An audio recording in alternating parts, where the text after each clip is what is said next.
let's talk about copper. First thing is, all right, so you said about 18% of people in that sample size that we talked about, elevated copper was the primary cause of the depression.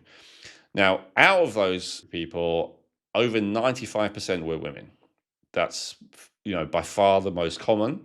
I think there's a few different reasons for that. One of them is that estrogen will tend to make you hold on to more copper. There's this correlation between estrogen and copper.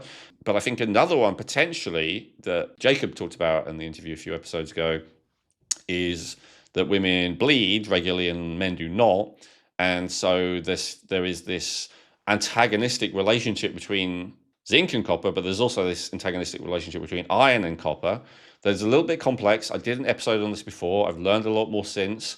There still doesn't seem to be a consensus 100% on everything, but what everyone does agree on is that there is an antagonistic relationship between them. And anyway, with frequent menstruation, you are losing generally more iron than copper.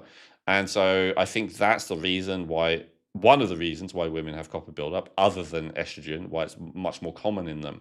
But there is another category, and Dr. Walsh doesn't talk about this, but there is another category of people that's far more likely to have copper overload, and it is long-time vegetarians and vegans, for the reason that I was just talking about before.